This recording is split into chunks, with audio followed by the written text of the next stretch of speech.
Even if you don't read the news, you've seen the signs. Help wanted. Businesses are facing a tough time hiring staff.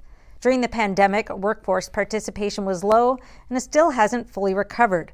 According to the latest figures from the Bureau of Labor Statistics, there are currently 6.1 million job openings in America. So where are all the workers?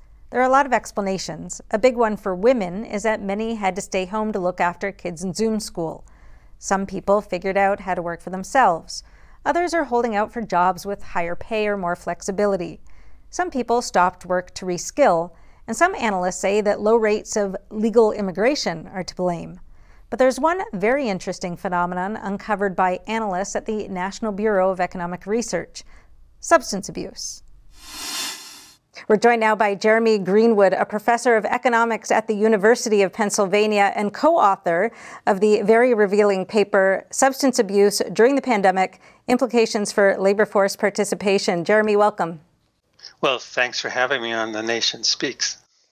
This is such an interesting topic because it's frankly not something I think was on anybody's radar in terms of explaining this phenomenon. Although we've certainly heard stories about increased substance abuse during the pandemic.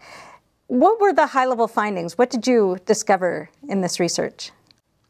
Well, in the research, we discovered that during the COVID-19 crisis, opioid use spiked, and also along with opioid use, deaths spiked too. And it turns out, as you might expect, that opioid abusers or addicts tend to have a much lower labor force participation rate than non-abusers do.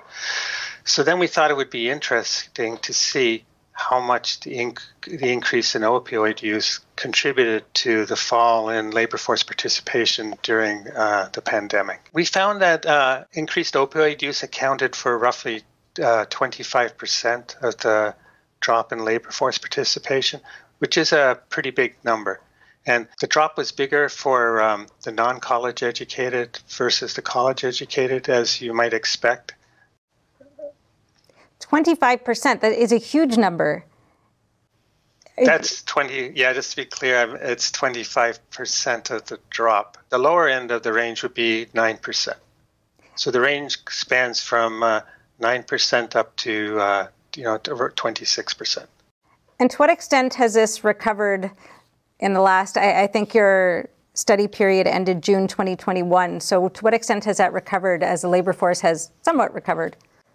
Well, for the college educated, they've almost fully recovered. But for the non-college educated, they've only recovered about half of the drop before pre-pandemic levels. I know you're a macro economist, but do you have any hypothesis or explanation for why there'd be such a big difference between those two groups? I don't. So one of the most obvious explanations would be that, maybe the non-college educated, they have a different types of employment. So, with respect to drug use, well, people that actually do physical labor, for instance, they're more likely to have back pain and other types of pain than someone that has a desk job like me. In your study, you didn't just look at opioid use, you also looked at methamphetamines and alcohol. First of all, what did you find with relation to substance abuse for those two substances, and why did you pick those two? Was there anything else that you considered?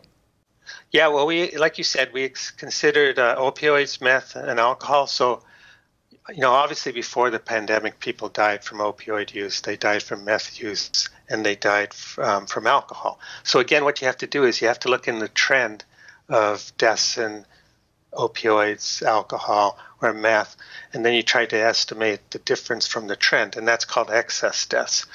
So for instance, excess deaths for opioids between April 20 and June 21 were about 15,000 people. Excess deaths for meth were about 3,000 people, and excess deaths from alcohol were about 8,000 people.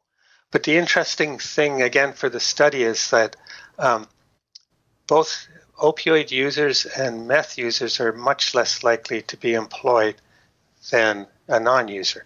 But for alcohol, people that really have a substance abuse problem with alcohol, that's not true. They almost have the same employment rate as people that don't drink or don't drink much. Can you put some concrete numbers on this? How many people are we talking about that are absent from the labor force because of substance abuse? I would say for opioids, it was about 300,000 people, actually 259,000 to be exact. For meth, it was like 132,000. And so that's a total of about 400,000. Did these findings surprise you? They surprised me. No, not really. Just if you look at people lying on the streets in San Francisco, in Philadelphia, there's a really bad area. People are, live on the street and so they're drug addicts and stuff like that. No, so it didn't really surprise me that much, I don't think. Has anyone reached out to you since to corroborate your findings, maybe in the same field or other fields? People in economics have reached out to us. There are similar studies in economics that, show the same thing. I guess people are trying to work out, what the causal impulse is, and, there may be different views of that. So one of the views would be, that's called Deaths as Despairs. That's by Case and Deaton. So Deaton's a Nobel Prize winner, actually, in economics. And so, his view is that maybe people lost their jobs from manufacturing. His book's before the COVID era, but, in the COVID era, maybe they lost their jobs due to COVID.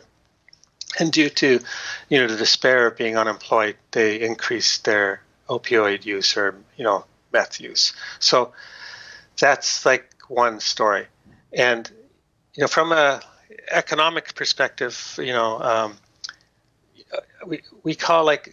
have a notion of leisure goods. So leisure goods are things that you have to spend a lot of time with. So for instance, if you're watching TV, you have to spend a lot of time watching TV, or reading a book, you have to spend a lot of time doing that. But drugs are the same thing. Like, they're kind of a leisure good. So when you have a lot of leisure, you might think that you're going to see, more drug use. The second line of thought is called lethal unemployment benefits. That's by Casey Mulligan at the University of Chicago. He estimates that over, COVID-19, people got an extra $6,500 in unemployment insurance benefits, and another $10,000 in stimulus checks. And, obviously, just like alcohol consumption or any good, when your income increases, especially if it's an income that's not tied with labor force participation, you might, that could encourage drug use too. On the second thing, which maybe seems a little cold-hearted, but actually I saw in the news the other day, they were interviewing someone lying on the streets in San Francisco, and they asked him, why are you doing drugs and things? And he told them it was an easy life. And then I was surprised to hear him say it. He said, well, the government pays me to do this. I get $620 a month, dude. So, that's a question that's very central for economics, because economics is right at the heart of that, right? What are the incentives, to do drugs, right? And, what kind of things can we mitigate? Do you have any follow-up research planned? Yes, like one of our research plans is exactly the question I mentioned to you. We would like to try to, do a computer simulation where we could see how much of the increase in opioid consumption was due to, increased unemployment. How much did maybe increased unemployment benefits contribute to the increase in opioid use, and try to quantify that. All right, Jeremy Greenwood, we are very out of time, so thank you so much for joining us today. Well, thanks very much for having me. Be sure to watch the entire episode, available on epochtv.com, a completely censorship-free premium subscription platform, brought to you by the Epoch Times. See you there.